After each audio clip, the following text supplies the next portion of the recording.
Hello, I'm CJ. Your host Billy could not be here tonight. So tonight we're going to be looking at the third installment of the Spider-Man series.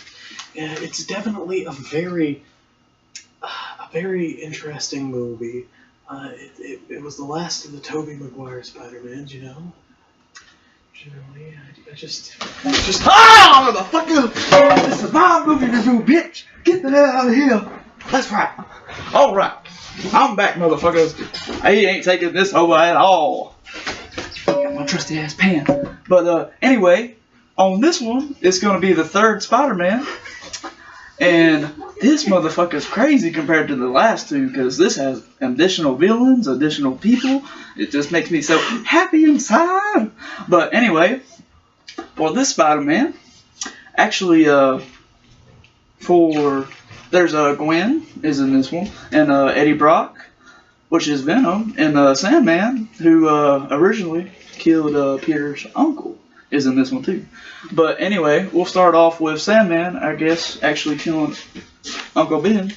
But, you know, actually that was for money, because after Peter Parker won the wrestling match, his first time, he was called the Human Spider, and the robber got away, and Sandman was supposed to get a car so they can make their getaway. And it didn't turn out for Uncle, Uncle Ben. There you go. With great power comes great responsibility, and he kept that motto ever since, all the way through 1 through 3, and just his whole superhero career. But anyway, Eddie Brock and Gwen start seeing each other, and Gwen is just a sexy thing, I have to admit. Oh my lord, says ooh, compared to Mary Jane, there ain't nothing touching that redhead, except for Peter. He can try.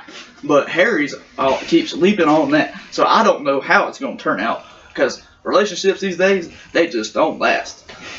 Especially when superhero stuff is in it, they just have trouble coping with that stuff, and too much drama.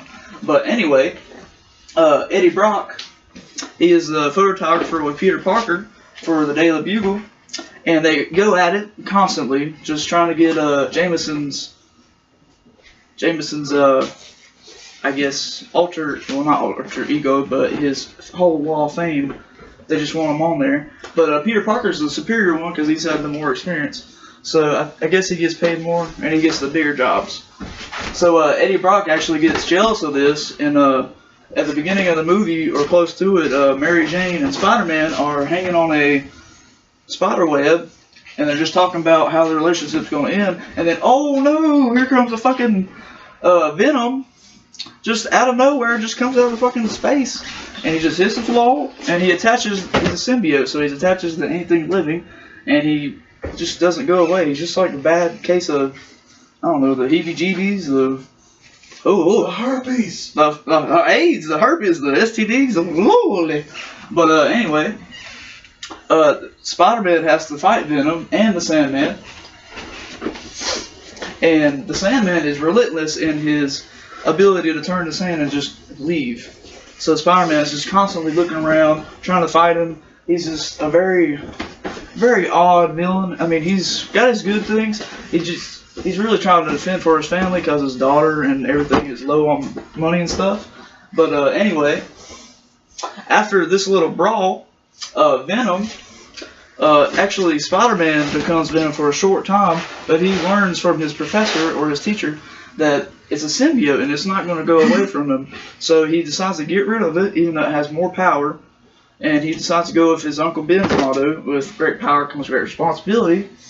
And he gives it up. And apparently Eddie Brock's there underneath in a church. He's just underneath, he's praying that he wants Peter Parker to die. And he's up there next to the bell, and the symbiote doesn't like loud noise. So here it coming off, and then it hits Eddie Brock, and he turns into Venom. There's Eddie Brock.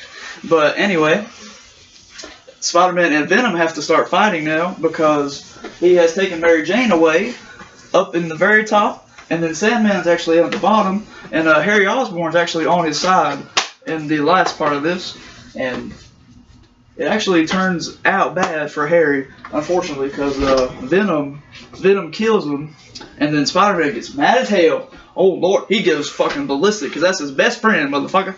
But anyway, Venom apparently dies by Harry's bomb, and that's basically it for this one. I mean, they could have done better, but you know, for the third one, that was actually good because they added people. I'm gonna say 3.5, just 3.5. I'm not going 4. 4's a little high, but anyway, you can see they're killing it right now on my cast. They just won't stop because this third one was the best one out of all of them. But anyway, the next ones are gonna be whatever we want. All right, motherfuckers. We'll see you later.